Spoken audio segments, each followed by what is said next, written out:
A big welcome to our live audience for Digital Health Investor Talk. I'm your host, Stephen Wardell. I'm the managing partner of Wardell Advisors, a digital health advisory firm, and the author of The Future of Digital Health. Wardell Advisors is helping digital health companies address issues around growth, fundraising, trade sales, and strategic alternatives, giving you more options in today's challenging environment. You can follow me at x.com/Stephen Wardell. Our show today is on the topic of the future of the drugstore. And our guest is Harry Travis. Harry is the president of the Travis Group and a former senior executive with CVS and Aetna. This show is being recorded and will be included in my podcast series called Digital Health Investor Talk. Subscribe to our podcast on Apple and Spotify and leave us a review. We have new podcast links for the shows, so when you find the show on Apple and Spotify, make sure there's been a recently published episode and you're not on an old page there. This is not investment advice, and we are not investment advisors.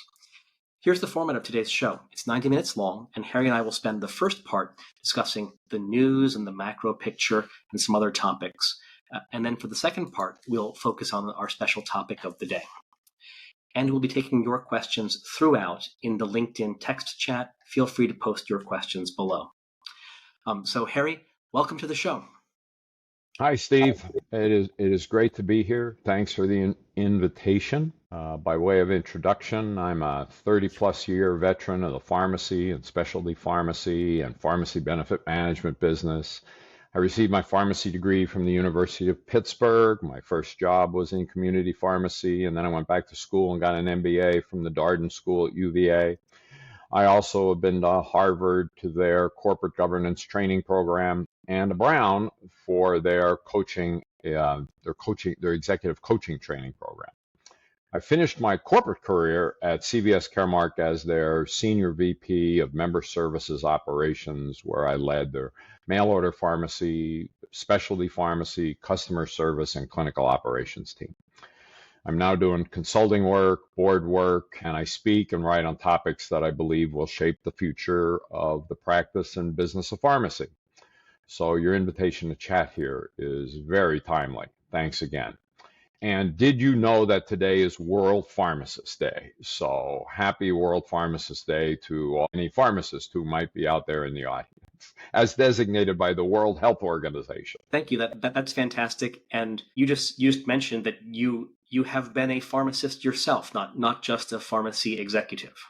Is that right? That's right. I consider myself a recovering pharmacist. I'm in step 10 of the 12-step program and can't get it completed. That's great. So the next step is we're going to look at macro news topics and what they mean for the innovation community and for the young digital health companies. So the big news here is that, as expected, the Fed cut rates last Wednesday, and they signaled that we're into a cutting cycle. Now, 2 years ago, they began raising rates rapidly in the face of dreaded inflation in order to address inflation, and now they're believed to be beginning a cutting cycle.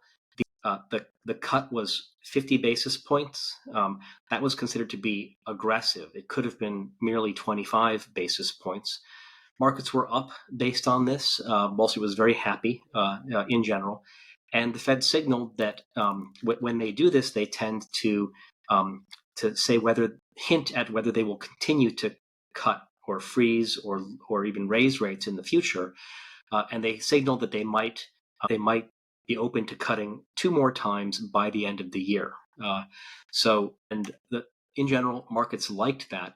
So that's good news for a couple of reasons.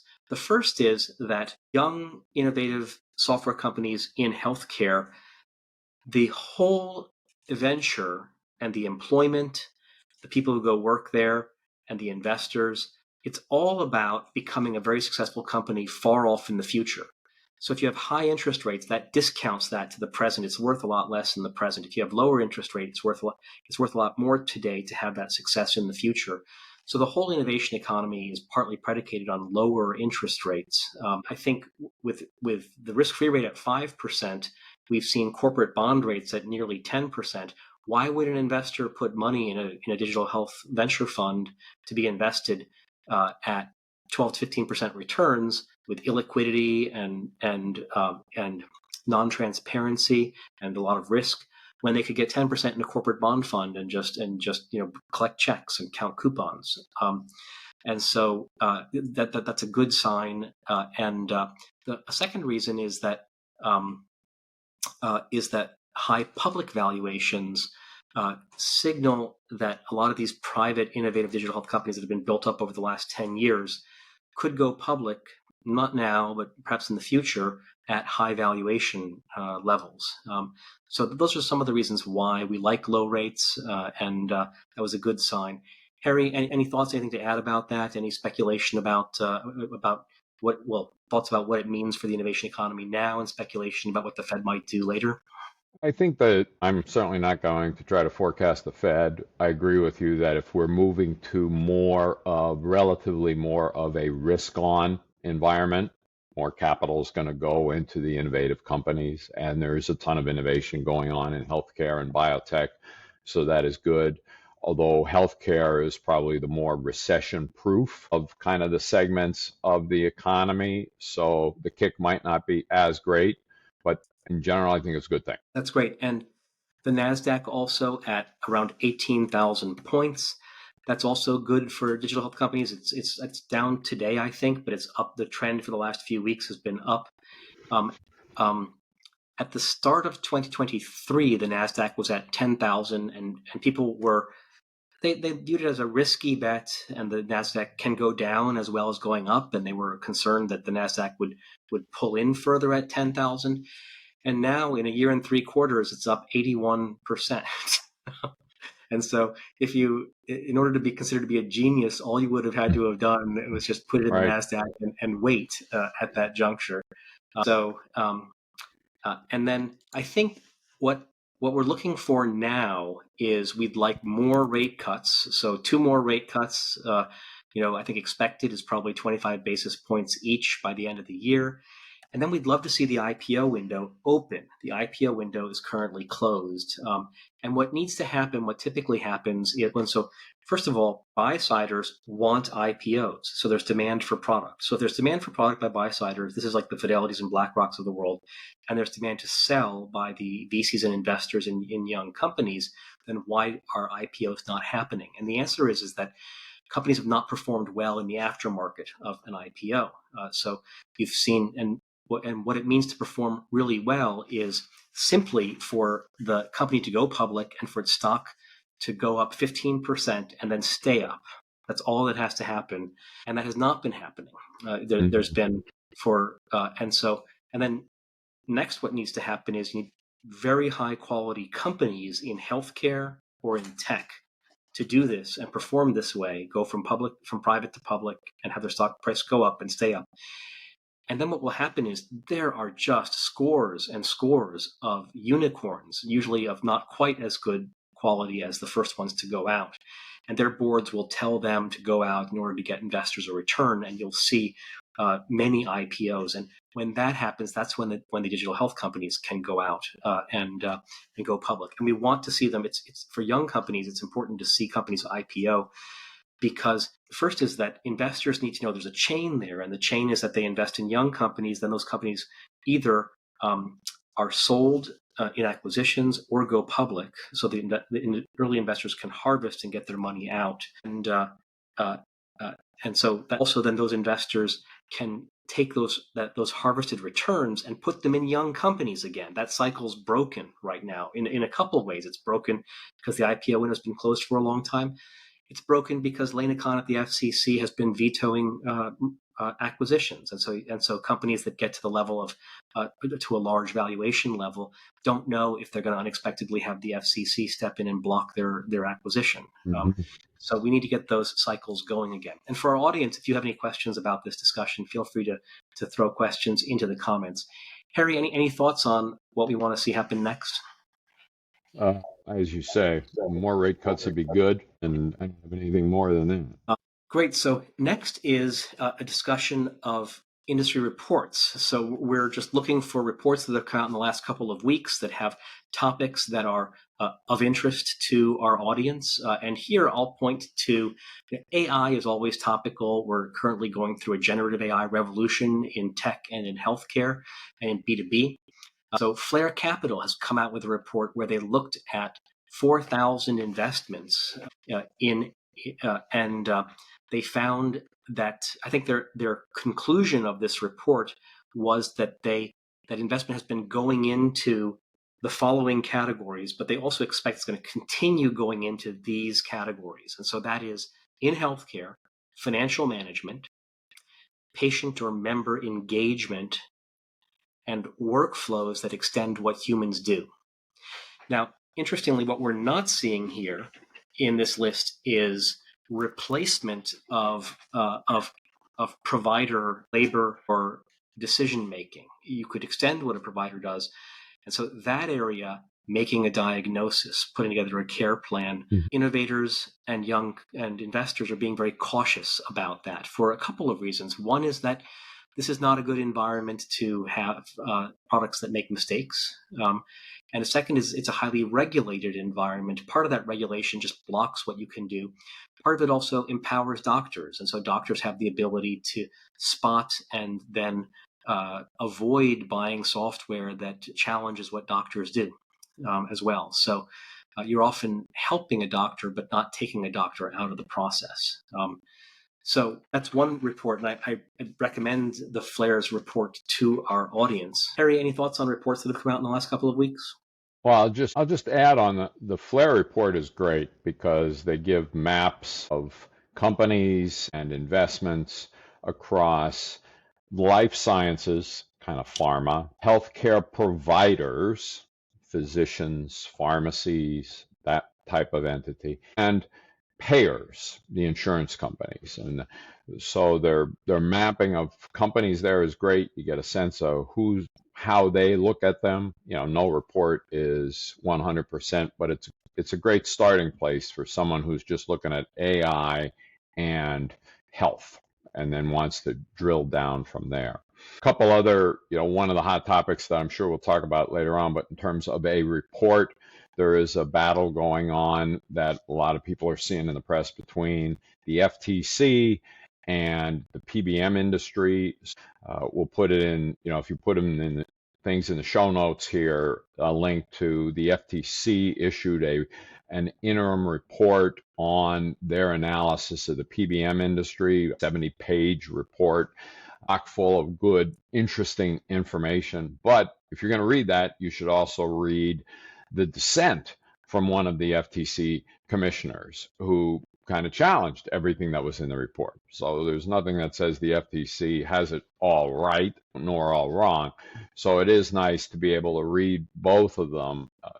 Big documents, but you can get through them in a couple of hours. The other reports obviously are earnings reports. If we're talking about the future of the drugstore, both CVS and Walgreens, recent earnings reports were not real good. You're looking at both of their company stocks are down considerably, and we can talk about all of their challenges coming up here. I'll also mention one little kind of niche-y report, but it's one of the hottest topics in the market, of course, is the class of drugs known as GLP-1s, right? So a company by the name of Terns, T-E-R-N-S, just announced positive early results. This is still early stage, but positive results from their early clinical trials of an oral GLP-1. These drugs are going to move from injectable to oral, and we are going to be dealing with, benefiting from, trying to figure out how to manage these drugs for a long, long time. No doubt about it. So that's interesting. Do you have any sort of technical knowledge on how you go from injectable to oral? So my understanding, just for our audience, is that the earliest drugs were organic chemistry molecules like aspirin that are small molecules that are very hardy. And so you could take them as a pill, and they dissolve in fluid, and then they go from your stomach and small intestine and large intestine into your bloodstream as these hardy molecules that they then interact with sites in the body where they do their work. But that many new drugs since the 1980s are not organic chemicals. They're proteins. They're biological molecules that are proteins. And proteins are large molecules that are very delicate. And protein, one thing the body does really well is that the stomach dissolves proteins And so therefore, if your drug is a biologic drug that is a protein, then you can't take it as a pill because your stomach's going Right. to dissolve it immediately. Right. And so then you have to get it in your blood somehow. You would literally inject it in your blood. And so Right. these are two of the major categories of drugs would be small molecule, which means organic chemistry, hardy, or large molecule, which means protein, delicate. Mm-hmm. And GLP-1s are proteins that are delicate that would be dissolved in the stomach. And so You I've sure about heard that that? they did, well, I'm not sure actually. Okay. And so I'm wondering how Yeah. would how would you Yeah. if you could do this, if you could change it from injectable to oral pill, that means you could do it for every single injectable, but that's not happening with every single. What is the secret Right. here Right. for getting them to? Just because a drug, now remember, I'm a recovering pharmacist, so we're operating above our pay grade. But just because a drug is injectable doesn't necessarily mean it's a protein. And I don't believe that GLP-1s are proteins, but the first applications of them and the first kind of routes of administration were injectable. But there are oral pathways that chemical and those chemical processes can be used, and I can't even begin to tell you how it's gonna happen. But people are very confident we will have oral GLP-1s or oral GLP-like products out there that won't be protein based. So they'll be relatively inexpensive to manufacture, costs should be reasonable. Hopefully, there'll be a lot of competition and it'll be a very robust market. And we're going to live through lots of exciting announcements over the next couple of years in this space. That's great, very interesting. So for our audience, if you have any reports that you want to call attention to, feel free to to type it in the chat, and we can react to that report. And so Felicia asks. Semaglutide is already available as an oral product. How is the Terns product different? That sounds like a heavy Yeah. lift. I think we don't. Yeah. I have no idea. So, I but bet thank you my AI assistant could figure it out when I have time. And you mentioned the FTC publishing a report on the PBMs. Right. What is the main accusation of the FTC that PBMs, they don't like the contracts that PBMs write that are self-serving or something? What is the main accusation of the FTC? There are many kind of challenges and issues that the FTC and Congress, both the House and Senate, have committees that are looking at PBMs. The prescription, and it comes down to the fact that the U.S. prescription market, the $600 billion market for prescription drugs in the United States, is a complex place to operate. There are lots of intermediaries and lots of layers to that market. And because it can be so personal for some folks, it can get very emotional and very headline driven. The big three PBMs, CVS, Caremark, Optum, and Cigna Express Scripts, United, Optum, and Cigna Express Scripts, control the processing of practically 80% of all the prescriptions in the United States. So that right away kind of puts a flare up. This is a concentrated industry. And then you add on to that the high cost of some medications, not all, but the high cost of some medications. And you add into that the fact that all prescriptions go through a pharmacy. And independent drugstores are really being disadvantaged right now by some really tough reimbursement kind of policies. So they are pressuring the FTC and the government for some help. The PBMs exist inside of verticals where you've got United, a big medical insurer, plus a PBM, plus a mail order pharmacy, plus a specialty pharmacy. So you have vertical integration that sets off all sorts of alarms. So it is all of those things that any one constituency can start kind of pressuring to get more transparency, more visibility. People are always looking for targets and bad guys here. So is it big pharma or is it the middleman? And we've got the poor corner drugstore struggling. So there's enough issues for everybody to kind of grab onto and run with here. We could do a whole separate podcast just on the FTC report.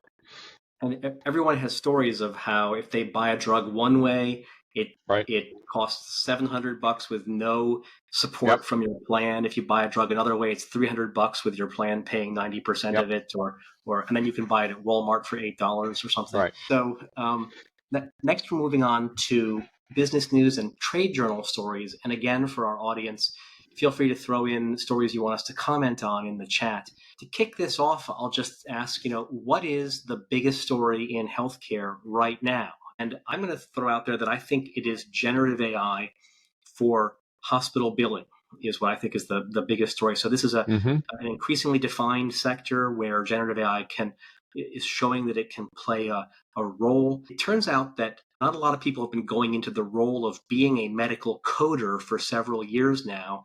And the pandemic shook out a lot of people who were in this role and they retired early. So there's just not enough humans Mm-hmm. in the role of medical coder. It's a tough job, and so there's this gap. And it turns out that generative AI is better than prior technical solutions for automating more steps, for Right. correctly coding and automating more steps of this process. So I'll throw that out as the biggest story in healthcare of the last few weeks. Harry, any thoughts on the biggest story? Well, I'll take your question if you don't mind and just narrow it down one level and say, let's talk about the biggest stories in pharmacy, since we're talking about the future of drugstore. And I'd list four. I would put AI in that list, and we can talk about AI and its impact on all aspects of the pharmacy kind of supply chain and process chain. I would put GLP-1s on that list as top investment. I would put the growing crisis, we'll call it, of pharmacy deserts and what that means. And also kind of in the same realm, but it's a separate issue, the PBM FTC fight. So in the world of pharmacy, we've got GLP-1s just driving people all sorts of crazy in terms of cost and potential impact. We've got AI, we've got the PBM FTC fight, and we've got, if you just think about patients and customers, the problem of my local pharmacy has just closed and I'm now 5 miles from, 10 miles from, 15 miles from the nearest pharmacy. Or I'm in a bad section of town and a half mile is a problem because I'm in a low income part of town and the local drugstore just closed. So those are my four for the list of hot topics in pharmacy news. Great. And so now moving on to just other news of the last couple of weeks. So the first I'll throw out there is very interesting. So journalist Chrissy Farr, who used to cover healthcare and digital health for, I think, CNBC. Then she became an investor, a well-followed investor at Omers, and now she's moved to Manat. I think Manat is beefing up its venture fund. It has a venture fund, but she's also best known as a journalist. She has published an article on her blog called Second Opinions, co-written with the prominent VC Alyssa Jaffe of Seven Wire, and it's saying that we're going to see a major wave of mergers in digital health. So digital health tends to be thought of as the small challenger software companies that enter the industry, as distinct from so hospitals are not digital health, health plans are not digital health, but the software companies that serve them are digital health.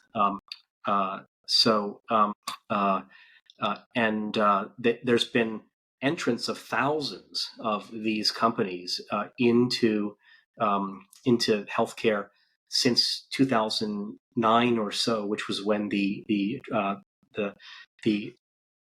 sector really opened up to a lot of investment, and you had the TARP Act and meaningful use passed and that sort of thing. And there has not been a lot of consolidation, and people, including myself at prior junctures, have forecast that now is the time for us to have a shakeout and consolidation wave. And there was always under shakeout and under consolidation in the sector. And in retrospect, that probably was because of low interest rates in the sector meant that teams could always raise money at an attractive valuation instead of selling the company. And valuations of young companies were so high that incumbents didn't want to buy young companies with low earnings, and it didn't make mathematical sense for them to do that. Excuse me. So now we're in a different environment where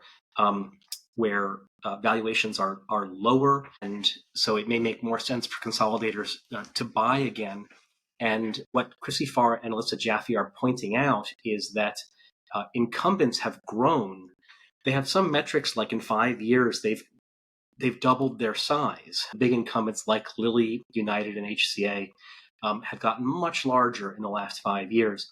And that means that a $1 billion digital health company is just going to fly below the radar of these companies. And so young digital health companies are going to have to buy other companies in order to be larger and to represent, either to go head to head and challenge the incumbents, or to be noticed by and bought by the incumbents. Yep. So that was the point that Chrissy Farr and Alyssa Jaffe are making. And I think I agree with this forward-looking opinion piece. And I've actually been saying something similar for a while.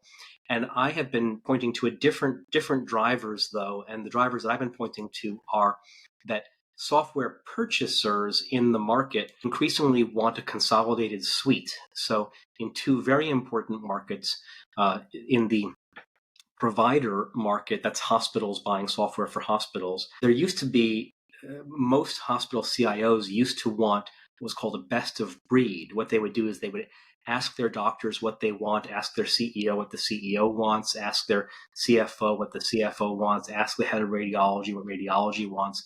Then they would, using that year's budget, they'd go out and buy pieces here and there that could fill in the gaps of what those people wanted, and they called that best of breed. And that was great for for young, small, innovative vendors. They could talk to a bunch of hospitals, find someone for whom what they were doing was a burning priority that year.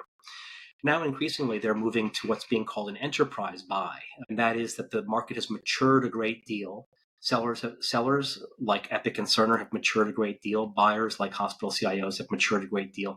They understand what the suite looks like, and now they just want to buy a complete solution. And so they might just want to be an Epic shop and make an enterprise buy of everything Epic has.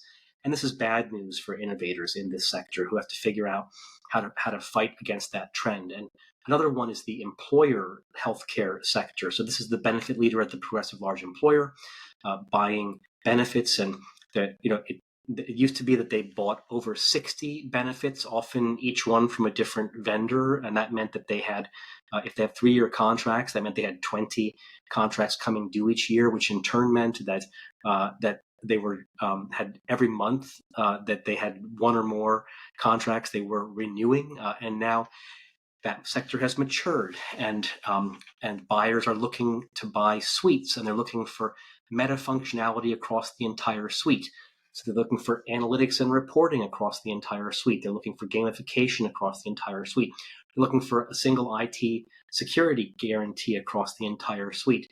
This, again, is bad for innovators and challengers and good for incumbents. Incumbents in the sector look like Virgin Health and Teladoc Livongo and other companies like that have suites and could offer this meta functionality. So I think we are due for these mergers. And unfortunately, I think that in the current environment, these are going to be mergers on buyers' terms, not on sellers' terms. So buyers can be picky, buyers can wait, and buyers can pick up companies that they need at reasonable prices. But unfortunately for the innovators, we're not seeing irrationally high prices prevailing. So any thoughts on this article, this trend, Harry?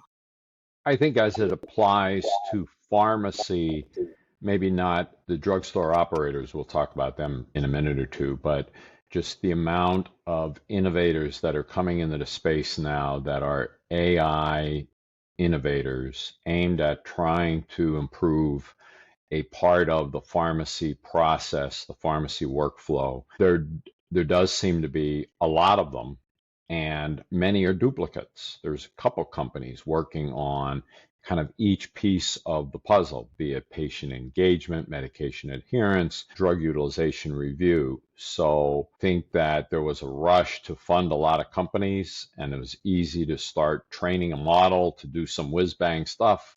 But I think there's going to be consolidation or a shakeout, one or the other, of some of these very early stage companies, much smaller than what you're talking about here with Lilly, United, and HCA. But at a micro level, I think the same thing is going on. We have a comment from John who says, FYI, semaglutide is a polypeptide hormone, and that you mentioned Turn, but there's other companies also in the hunt, which are Viking Therapeutics and Structure Therapeutics. Good. That's really interesting. Thank you, John. Great to have open source brains on this. And so then, and I'm going to skip a little fast so we can cover everything before we get to our main topic. But I'll just mention that, so in somewhat shocking news, so in the world of healthcare, people are polite even if they don't mean it. And speak in code about which obscures reality more than it elucidates reality. And so people were shocked when a vendor, Particle Health, sued Epic. And so I meant to say a third thing is in digital health, people don't often sue. And so this is shocking because Particle Health has to interoperate and work with Epic, and here they are suing them. And that seldom happens, and people are very concerned if they sue a major player, what repercussions could happen to them. And venture-backed companies don't like lawsuits either, because then that means their VCs are paying money for lawsuits, not for software innovation, for example. But Particle Health is suing Epic, and it's claiming that Epic is using its clout, especially the fact that it is the owner of, sort of the keeper of record of patients' health records, to keep competition out of the payer platform market. So very interesting. I read a couple legal analysts on this issue, and they are not, I didn't see legal analysts leaning on whether the case has merit and whether Particle's case has merit and Particle will win. It's too early, and this could even be one of those cases that drags out for years and years. And so, but I can tell you, as someone who's worked in the EMR sector myself, that is definitely the case that young innovative companies dread having to work with the big EMR vendors, as typically Epic and Cerner, and they complain it's hard to interoperate with them.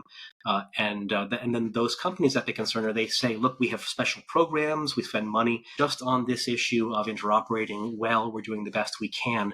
But it's an area that's gotten a lot of scrutiny, and there's been a lot of criticism thrown at the incumbents around this topic and then the claim is that the big incumbents behave in an anti-competitive way and have certain advantages maybe they shouldn't have, and they use them to keep others out. And that seems to be the same claim that Particle is doing here. So did you notice this lawsuit? Any thoughts on Particle? I noticed the headline. I'll just add, when it comes to healthcare, AI, and even the pharmacy business, all roads eventually lead to or through Epic. Either the prescription is generated there or the patient's medical record is there. More often than not, the information for a prior auth is there. The data that an AI learning model needs to train on is there. It just had recently their user group meeting. They had 7,000 people trooped to their corporate headquarters for their user group meeting. They are the 800-pound gorilla in the healthcare marketplace. Great, thanks. And then, so we have some comments. So Della says, my cabinet is a startup medication adherence company and interested in mergers. Any recommendations as to where we can identify the players? So I would say there's a market here for pharma companies they love the idea of better adherence for their drugs. Mm-hmm. Pharmacies, and also the supply chain around pharmacies, and even employers like to be able to offer something to employees to do things like boost adherence. Right. And so I would say the first line is the vendors in those areas, in those different markets. And the second line is the major incumbents. So the big pharma manufacturers, the big pharmacies, the big and others in those areas. So, and then I would also say, a good market research firm that may or may not address this question directly is CV Insights, but I would look up, CV Insights and adherence. And they make hundreds of their charts available in a Google search of CV Insights, and adherence might turn up something, Delia. And then Matt says, Unusual Whales had a good talk yesterday. Before you leave the medication adherence topic, okay? If I had the time, I would, whoever asked that question, find me on LinkedIn, Harry Travis on LinkedIn. At some point in my life, I'm going to write a book about medication adherence companies, and the cover is going to be a picture of a cemetery. And the headline, here lies dozens of medication adherence companies who didn't figure out what their business model was, before they launched. You've got to figure out your revenue model, who is going to pay for that patient to kind of use or whatever the technology is for medication adherence. It is a noble cause, but a tough business to run. Thank you. Matt says, unusual. We also had a good talk yesterday on GLP-1s on X. Eli and Novo have the lion's share of the market at 80%. Thank you, Matt. And then Delia writes back and says, I'd like to connect but can't find your profile. So Delia, if you email me then or message me, then I will put you in touch with Harry. Sure. So then just moving on a little faster, I usually talk about fundraisers here, but I'll just mention that there were a number of fundraisers, a healthy number of fundraisers announced in early September. That's great news. And this is consistent with my thesis that we're going to see an uptick in fundraisers for the year. So the last 2 years have been terrible. At the beginning of this year, people believed that this year would be just as bad as last year. But for several months now, I've been saying I think we're going to see an uptick of 25% in terms of number of deals at seed A and B this year. And I think numbers are on track to meet my view there. And what I noticed was a couple things: bigger deals in the last couple of weeks, and also leading VCs. So F Prime, Google Ventures, Oregon Health, B Capital. These are gold-plated names in digital health investing. And what we saw last year this time was we saw fewer deals, and we also saw odd investors. So a corporate venture fund that doesn't usually lead is suddenly the lead, or someone from outside of digital health is the lead investor. And so it's very good to see. And those core digital health investors were sitting on the sidelines. They were sitting in the bleachers and not investing. And so it's great to see. And bigger deals means they're playing it safe. They're investing in companies that have proven more. And then leading VCs means that we're seeing leading VCs get off the bleachers and jump back in the pool. So Harry, any thoughts on fundraising market or just other business news you want to cover? No additions on the fundraising market. We'll get into the pharmacy market as you work your way to the questions. So I'll just let you keep going here. So next, I'll move on to market inflection points. So this is where many people on our call are entrepreneurs, and they're looking to understand what technologies are at an inflection point. And ideally, as an entrepreneur, you want to get behind a technology before they hit the inflection point, so that you have that move of that inflection, that middle part of the sigmoidal curve is behind you. And so here, I don't think I have a great inflection point to talk about right now, although I would say that outside of digital health, I'm seeing AI answer engines outpace search engines. So I think we're still seeing growth there. Healthcare usually lags, and so I think we could see in healthcare AI answer engines for consumers, maybe also for professionals, are pre-inflection point, but they could go the same way. And then I'm also noticing that automated calendar services like Calendly seem to be reaching an inflection point. It used to be only early adopters used these, and there were politeness and business manners issues involved in telling someone to go look at your Calendly or whatever. Mm-hmm. And I'm just seeing more and more people adopt it. It so obviously solves problems and saves time for all the parties. And so here, I could imagine if people in their personal and business lives are using automated calendars more often, well, patients could too. Patients and providers could as well. And so I think we may start seeing automated calendars as something that's pre-inflection point and could be post-inflection point. Harry, any thoughts about inflection points in the business of healthcare? I think in the business of pharmacies and drugstores, if you widen kind of the lens and start 2 years ago, say, a significant inflection point is occurring in the drugstore business in that there's going to be fewer of them. There are 50,000 pharmacies, drugstores, interchangeable. 50,000 community pharmacies approximately in the United States, from Walgreens, CVS, Kroger, Albertsons, Walmart, independents. And most industry experts say that that's probably too many. So 2 years ago or more, you saw CVS say they're going to close 900 stores. A couple months ago, Walgreens said they're going to shut 20% or 25% of their 9,000 stores. Rite Aid goes under. And since the beginning of this year, there have been reports of approximately 2,000 independent pharmacies have closed since the beginning of 2024. So there is an inflection going on in the community pharmacy, and that there's just going to be fewer of them.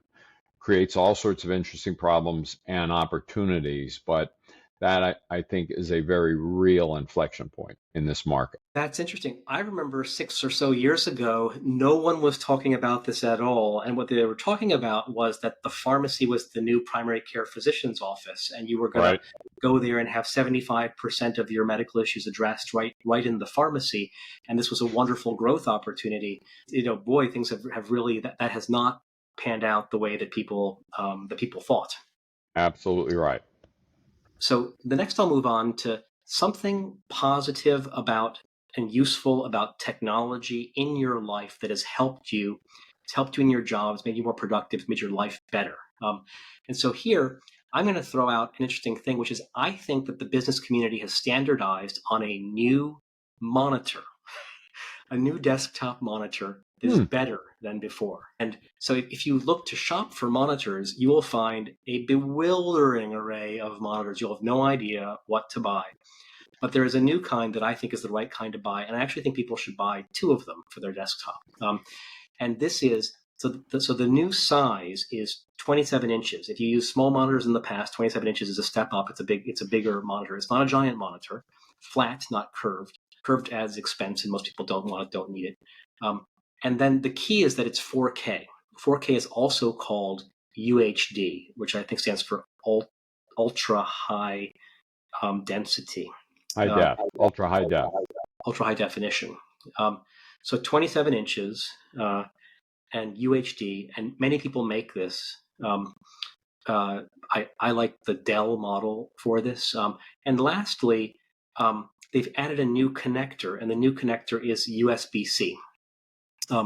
And so in the past, we were all familiar with, there was HDMI and DisplayPort and VGA, and there's that other one. There were all these ones, but the new one is an HDMI. Is USB-C. And intriguingly, this also, USB-C does high amount of data, it does video, it does charging well. And previous cables couldn't do all 3 of these. So the USB-C will also charge your laptop. So you could now imagine having the monitor on your desk, and then you put your laptop down, and of course, you have to connect your laptop to your monitor. You plug it in, and now charging your laptop, and there's no other cord. There's no power cord to your laptop. There's just the monitor display cord that's USB-C going into your laptop. Right.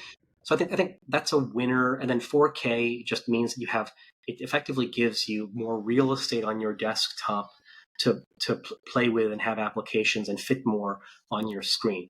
So I'll throw that out as something. And these used to be quite expensive, and now there's so many people are making them, and they're now falling in price. They're now between $300 or $250 bucks, and I think it's worth it to add one to your menagerie of computer gear.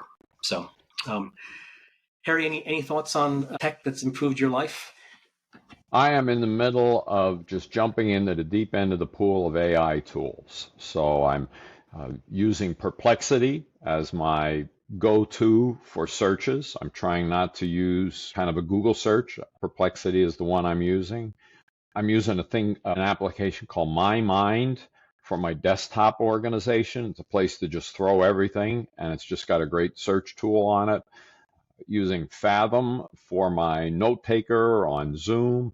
And then I just started using an application called Gamma.app, which is an AI-powered presentation maker.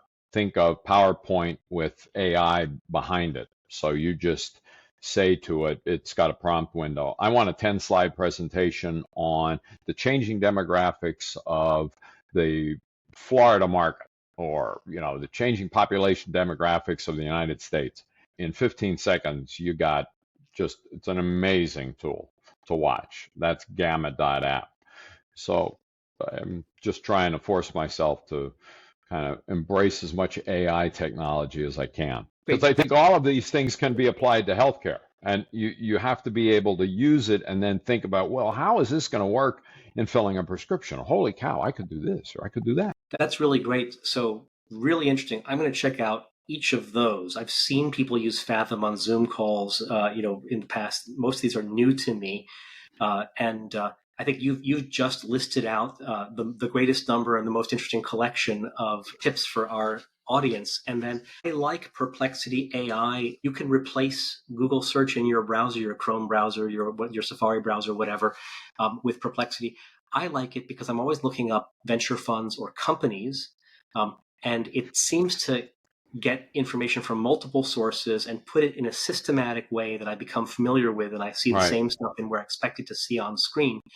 And that wouldn't be the case with OpenAI. Just gives you a paragraph of free text with maybe the same answers, but it's not structured on the page in the nice way that Perplexity AI does. Perplexity gives you footnotes for everything. It shows you where it got all the data.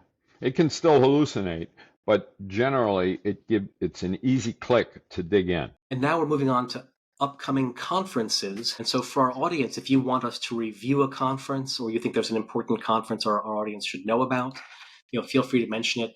And I'll mention, 3 that are on my radar screen. The first is an intriguing conference that is making its debut this year called Digital Health and AI Innovation Summit in Boston. They've got some terrific speakers. This is the first year of this conference. They've done a good job getting the word out. I've seen a lot of ads and speakers speaking and promoting their speaking at this event. So very interesting. And it very much seems to me to have a pharma angle to it. And that's always, for conferences, that's always a rich area to throw a conference in, because people in pharma think nothing of spending, $30,000 or $60,000 on a sponsorship of a conference, or going to sending their team to a conference or whatever. So I picked up very much a pharma theme that's not in the title there for this event. Harry, any thoughts on this conference, or had you heard of it? Were you planning on going? I've not heard of it, and it makes sense. It's in Boston. You got the highest concentration of biotech companies in Boston, I think, or it's battling California, the Silicon Valley or the San Francisco Bay Area for genetic engineering and biotech companies. So it's a natural for it to be there. Might not be much kind of consumer stuff there. It might all be AlphaFold and protein and all of that kind of stuff. It'll be interesting to see. And then on everyone's mind these days is health. Health is coming up October 20th, and now is the time to set up meetings in health. Now's the time to reach out. And for my audience, this is how you do it. Basically, and health is very strong in investors. I even view it as an investor conference. It doesn't call itself that, but I view it as an investor conference.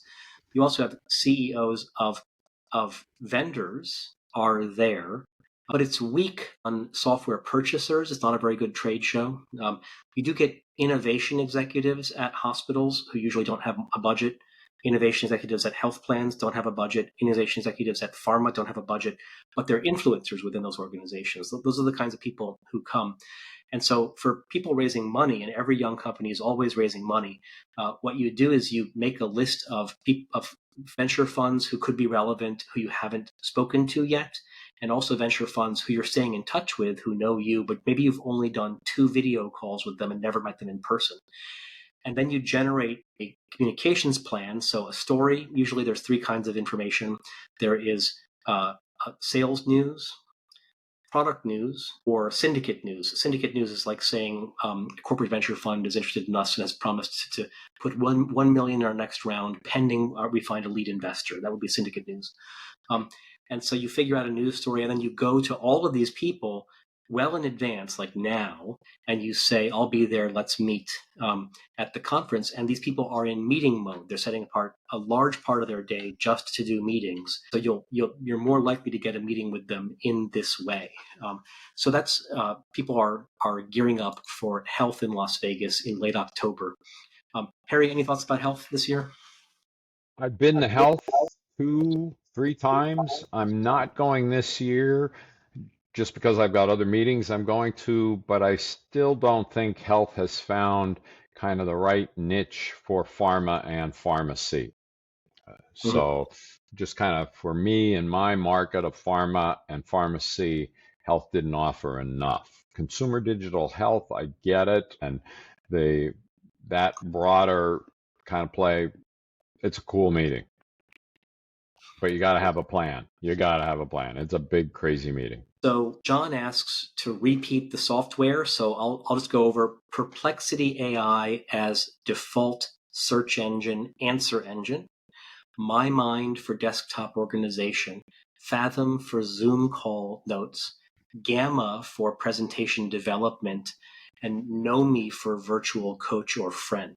Yeah, I didn't So even mention Nomi. It was in my notes that, yeah, if you want to build your own virtual coach or friend, you can go to nomi.ai and start building that. And you too can be, who was it? Joaquin Phoenix, and in the movie Her, and he fell in love with the assistant. You can do the same thing with Nomi. And I've seen multiple stories that say that with this generative AI, that some of the heaviest usage that they're getting is friends, AI as a friend, not as an answer engine. And so this could be that you would love to have a conversation with a known comedian, and then you tell the AI agent, or there's a pre-built one, to act like that comedian and talk to you, and you Hmm. get to talk to that person. Hmm. Or it could even be a romantic friend, but this is apparently one of Right. the best-selling apps for this. So Joaquin Phoenix Her is coming true. So then let's see. I'll throw out another one: Biomarkers of Aging conference in Boston in early November. This is the top academic biotech longevity conference. So Harry, any other conferences you want to bring to our audience you think they should know A about? couple that are very pharmacy specific. National Association of Specialty Pharmacy is in Nashville, October 5 and 7. That organization is known as NASP, National Association of Specialty Pharmacy. If you want to get deep into the world of pharmacy dispensing, distribution, and pharmaceutical care for these expensive protein drugs, that's the place to go. Uh, there's a great kind of channel management market access conference for pharmaceutical and biotech manufacturers called Access Insights in Washington, D.C. It's put on by a company called Integra Chain, October 14th and 15th. It's all about helping pharma manufacturers who are developing new drugs kind of understand the market that they're trying to introduce the product into. Who are the payers? Who are the decision makers? What are the distribution channels? How do we manage the discounts and the rebates and all of the different payer programs? By the way, I'll be on an AI panel at the NASP meeting.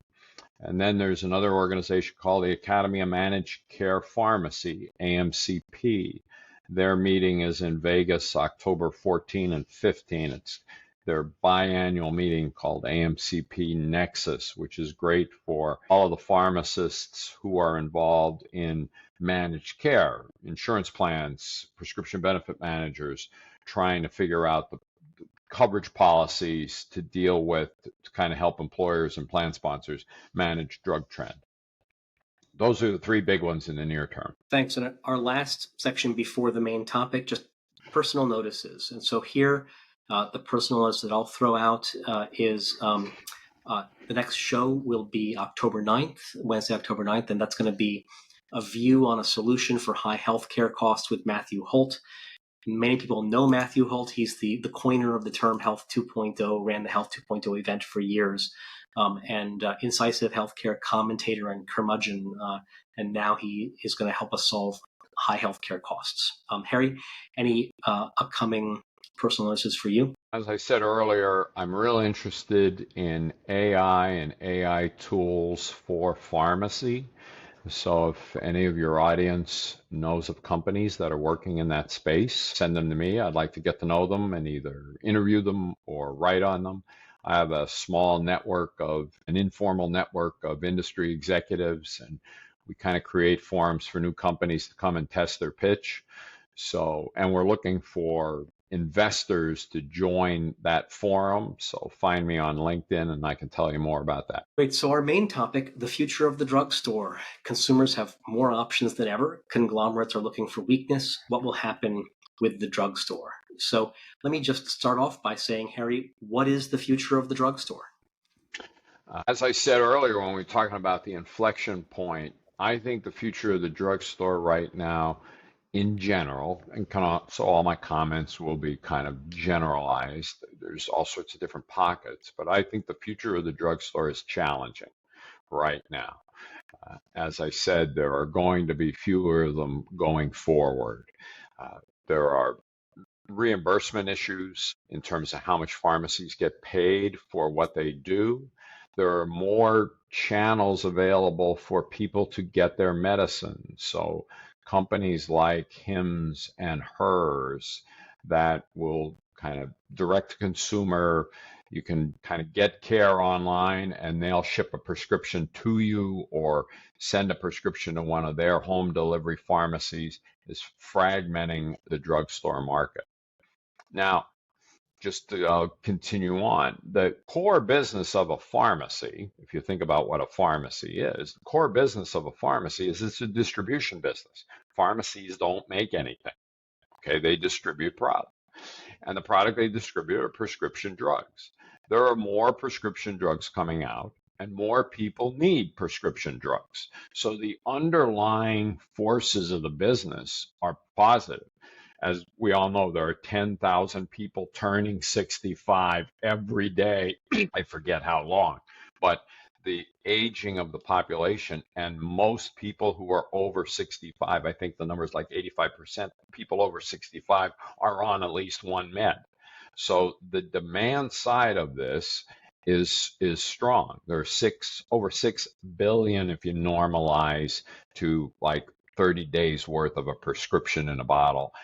There are 6 billion prescriptions sold a year in the United States, which is why companies like Amazon want to get into this business. It's a big retail business. So on one hand, there is demand.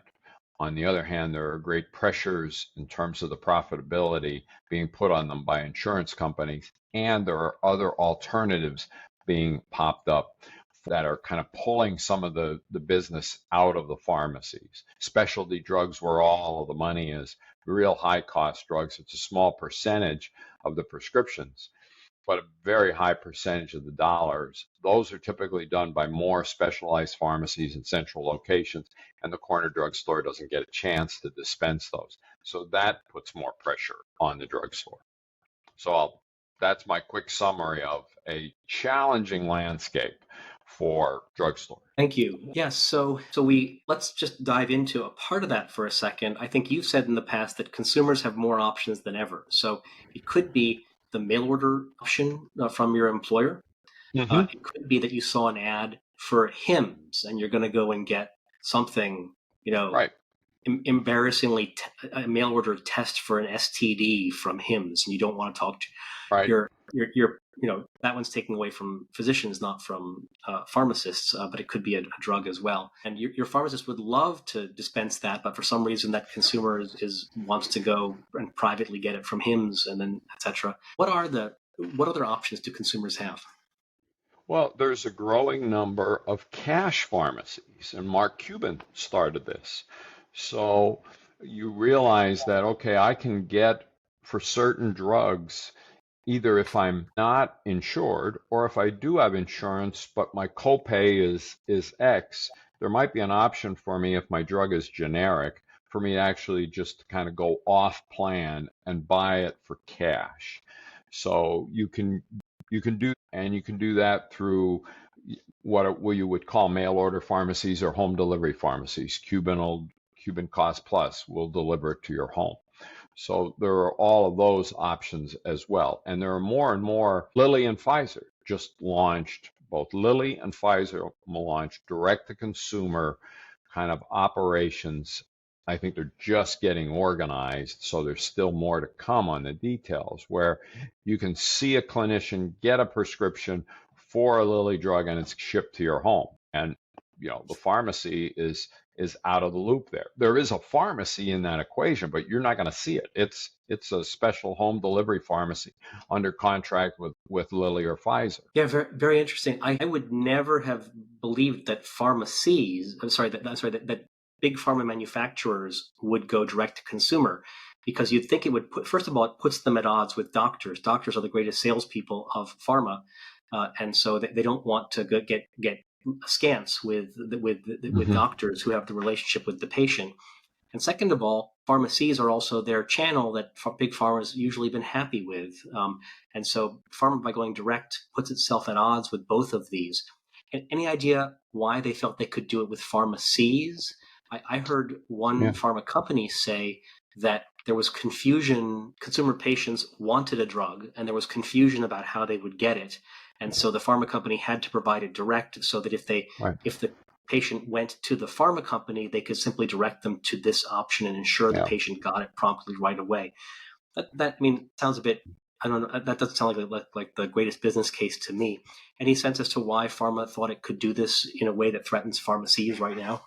I think you're identifying a lot of the challenges, but I also think that pharma manufacturers are just balancing kind of a risk gain equation here, saying it is getting complicated to navigate the insurance landscape and formularies and things like that. So we're still going to work that channel and work it hard and talk to physicians and try to get on formulary, but we're also going to go around the whole thing, and a percentage of our business we're going to go direct to the consumer, direct to the customer. And in some of these DTC plays, you can still use your insurance when you're kind of online with Lilly or Pfizer, or you can use cash. So I think they realize that net, there's more to be gained than lost by opening up this channel. Thanks. And then what's been going on with the big pharmacy chains? So that would be CVS, obviously, Walgreens, also Walmart, Costco. People don't realize how big they are. Some other supermarket chains are in there as well. There's just been challenge after challenge for these companies. Just to name a few, Walgreens told us that the future was building these Village MD sites in stores adjacent to the Walgreens pharmacy. I think they're now exiting that. That's a huge deal. Walmart, which has a pharmacy that's not changing, built up an effort around primary care in store. And now they seem to be exiting that primary care. I think Rite Aid has had trouble with bankruptcy. They're another chain. And then CVS bought Oak Street. That was considered to be very foresightful. Now they seem to be looking for PE partners for Oak Street. What's been going on with big chains? So this is turmoil, and a lot of it looks like negative turmoil, not positive turmoil. What's going on? Yeah, the theme of what you just listed there is the challenge of adding primary care to a drugstore. And that's turned out to be harder than everybody thought. So let's use Walmart, for example. Walmart opened up, I don't know how many, but maybe it was 100 very big, comprehensive primary care clinics. I got a tour of one in Chicago. I got a VIP tour of their, these were not little minute clinics. These were, 5,000 square foot operations with multiple exam rooms, with dental, medical, behavioral health, all sorts of healthcare services in them. And I think ultimately, just staying on Walmart, if you just read their announcement, they were just not successful, which translated they weren't making money. You've got to put a lot of cost in these things before you have patient one coming through. So you've got to get a lot of volume in there before it turns around. So they just eat capital. One of the other challenges I think they cited was just staffing them. It's not like there are lots of healthcare workers out there ready to go. There's an there is not an excess supply of physicians, physician assistants, nurses, medical assistants, folks like that. So you've got to pay top dollar to get people into these operations. So it just turned out, I think, for Walmart, they made a tough decision that said, we're going to put our investment bucks elsewhere. Now they are still, I think, the third or fourth largest retail pharmacy, and they're absolutely committed to their retail pharmacy business. They've got a healthy pharmacy business because they've got so many people going in the Walmart superstores. Walgreens, a little different story. They made a major investment in Village MD. Same thing. Turned out that that didn't pan out as much as they thought. They're exiting that. I don't know all of the details, but you can pull up their earnings announcement. Walgreens stock is at a 20-year low. Pull up a chart of Walgreens stock. It's really pretty dramatic where that company has, what has happened to the valuation of that company. And so much capital went into these clinics that turned out to be not what they thought that they would be. And as a result, in order to preserve capital, Walgreens is closing 20% of their pharmacies in addition to getting out of the Village MD business, I believe. A little better shape. They're looking for partners now. They've made public announcements. They're looking for investors to help with the capital that's needed to make the Oak Street Health operation run. We'll see how it works out. Great, thank you. And for our audience, by the way, if you want to ask questions of Harry, feel free to post them in the comments. And we do have a question from an audience member, which is, how does cash pay affect SureScript or payers' ability to reconcile drugs and adherence if they're paying with cash? Yeah, good question. That is a good question, because if a patient pays cash, their record of that transaction is kind of off books.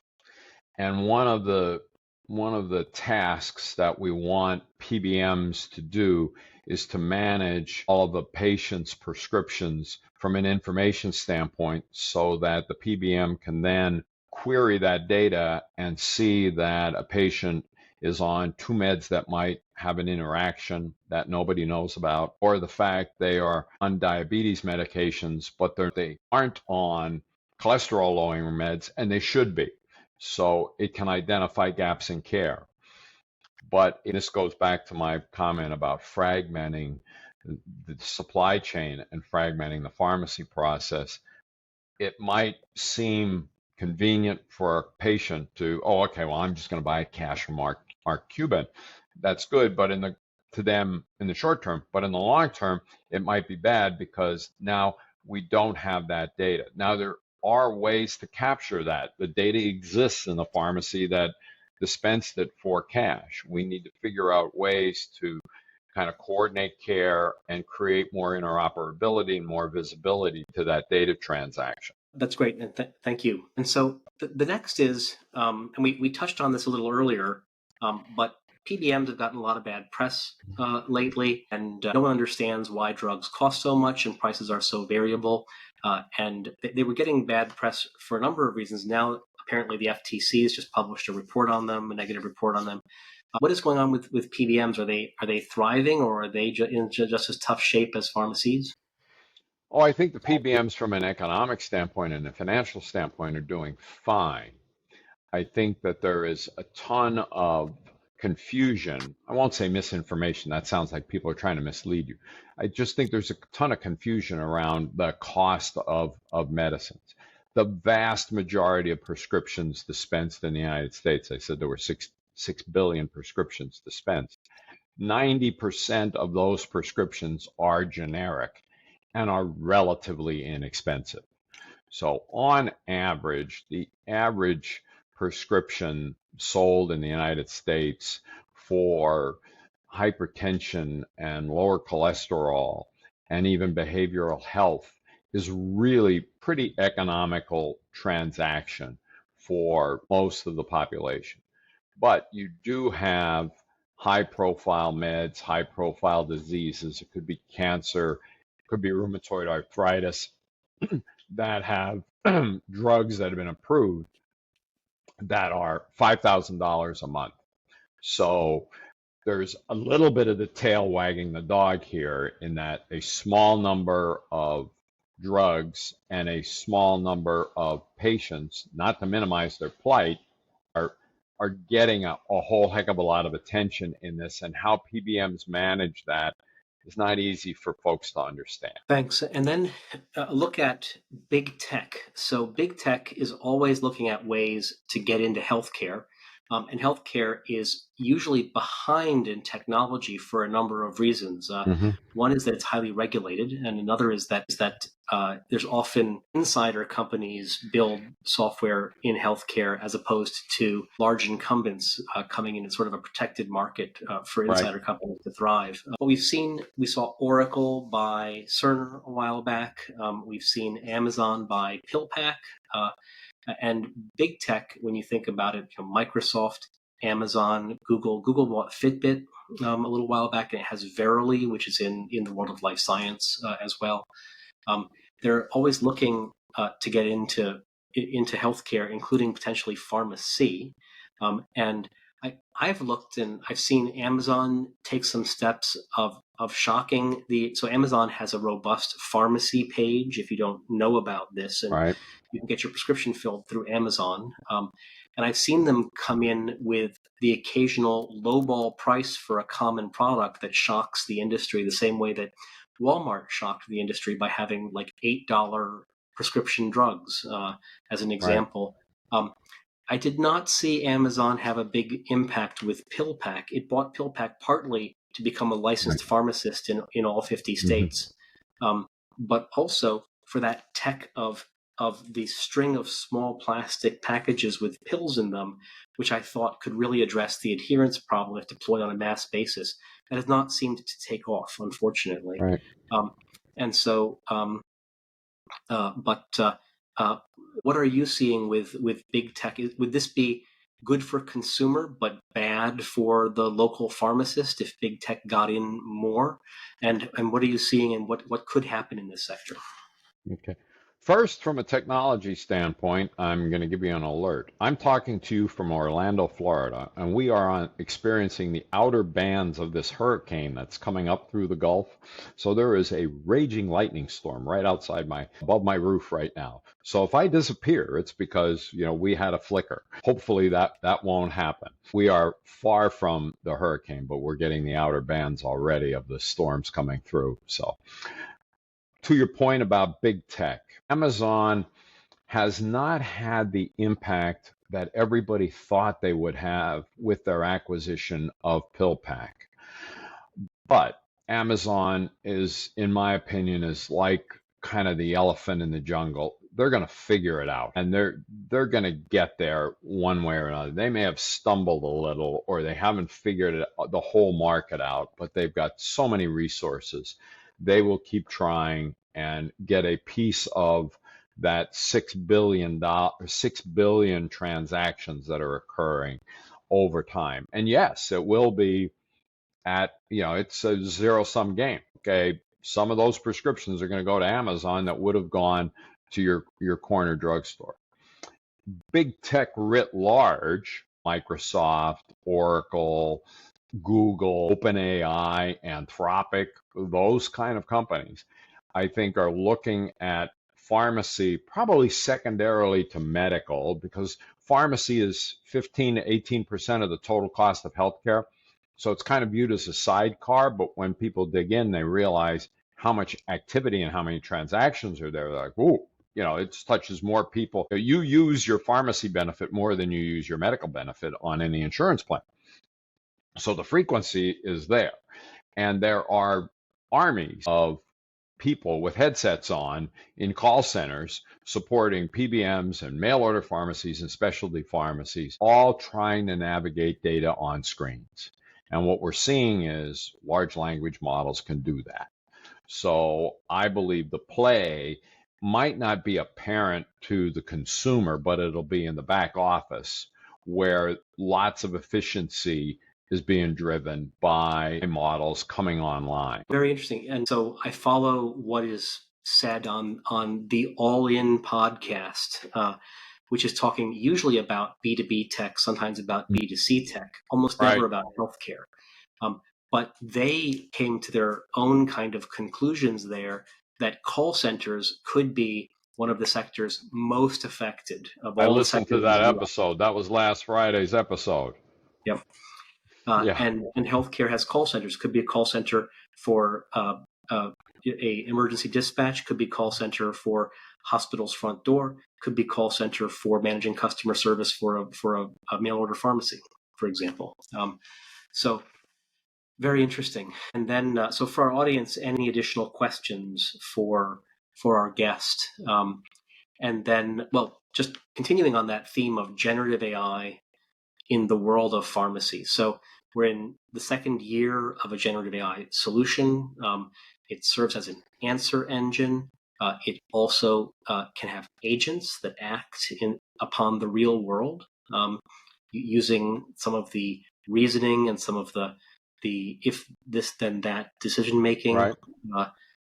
And any thoughts as to how generative AI can work in pharmacy and the pharmacy supply chain? So I'll mention one thing. There's chat with your friend or your romantic friend who is an AI agent. There could be, this is going to sound very threatening. There could be, how about chat with your pharmacist? Of course. Could be. Of course. Um, Yeah. And uh, there are companies spinning up virtual pharmacists. Okay, I talked about that company Nomi. So why couldn't I train my friend on Nomi, who has access to the entire internet, on my conditions? And say, okay, go out and search the literature for what's the best drug for a mild case of eczema on my left elbow. And it just goes out and talks to me all about it. So we are really early stage here. But dialing back a little to a more kind of pedestrian problem in the industry, kind of insider jargon, the most common question asked, the most common challenge to any pharmacy, big, small, mail order, independent, specialty, is the infamous WISMO acronym, WISMO. It stands for Where is my order? Okay. And that is the number one question that comes into all call centers. Where is my order? It's the WISMO order. Okay. So if the data is there and we can get a chat bot, a large language model to find that and get that information back to the patient fast, 24/7 in 35 languages, what does that do to call centers? It's a pretty big, it's a challenge to call centers. It will be a challenge. Now, it might take a while for us to figure it out, but everyone believes that large language models, generative AI is not going to get any dumber.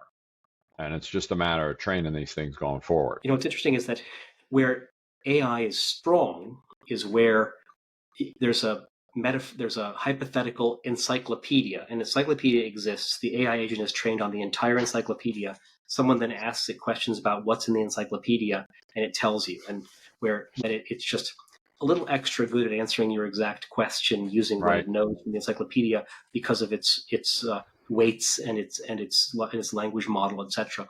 Where it's not good is reasoning from first principles, and it's also not good at solving complicated problems yet, and those things.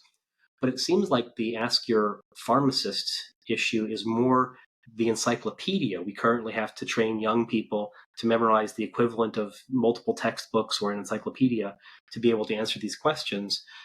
And an AI could do that, and that's bad news for professionals whose job centers around that. Good news for consumers who want more information and don't want to pay for it.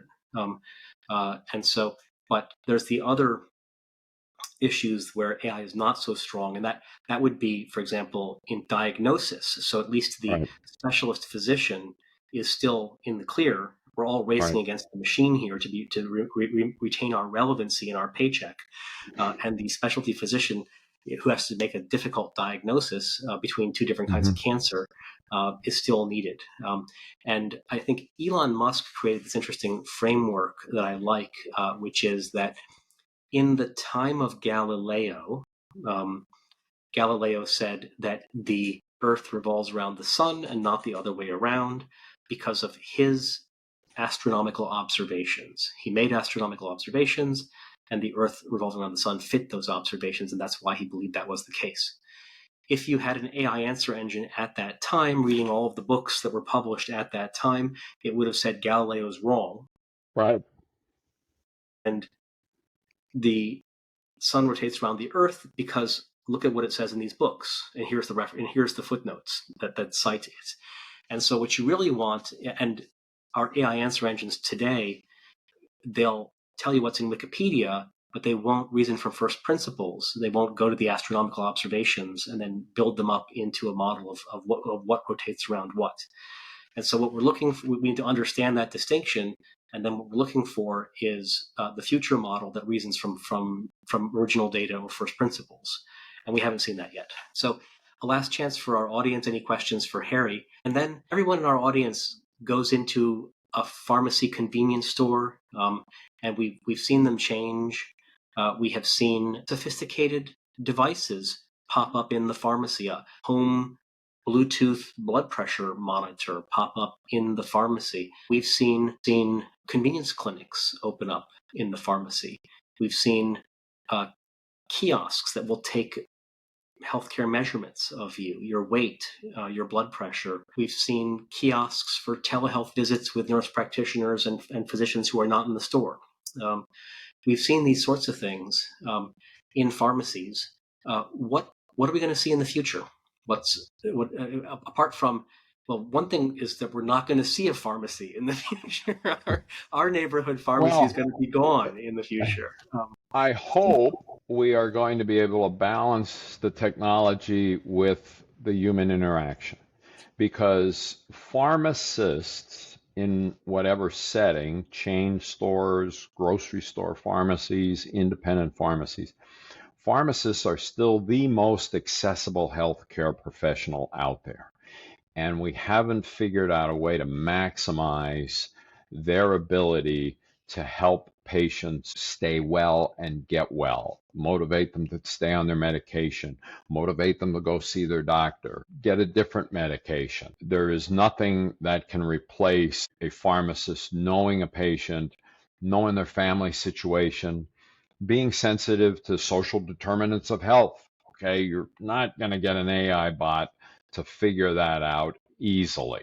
When you're standing there as a pharmacist talking to a parent with a kid screaming, and you can assess what's going on. So I want to end on an optimistic note that although there's a lot of change, there's a lot of challenge, there may be fewer pharmacies out there. It's not because they're not important. It's because the economics are such that it's really challenging, but we've got to figure out a way to preserve them where we need them, particularly in rural America and in low-income parts of cities and urban areas, because it'll be a long, long time before AI comes anywhere close to replacing kind of the full capabilities of a community pharmacist looking at their patient and their customer across the counter. That's great. Well, and any other just concluding thoughts for our audience about the future of the drugstore? Well, fewer drugstores, nagging problem of pharmacy deserts, more fragmentation. There's lots of opportunity inside of AI for your listeners who are investors and entrepreneurs. There are just lots of different nooks and crannies to this market if you spend the time digging in to find places where we need productivity help in it. Great. Well, thank you. Thanks for coming on our show. Thanks for having me.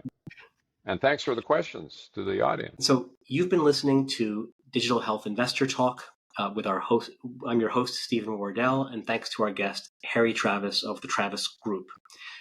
We'll be publishing this show as an episode of the Digital Health Investor Talk show. You can subscribe on Apple Podcasts and Spotify, and don't forget to rate us. Our next show is on Wednesday, October 9th, A Solution for High Healthcare Costs with special guest Matthew Holt. And we'll see you next time. And thank you, Harry.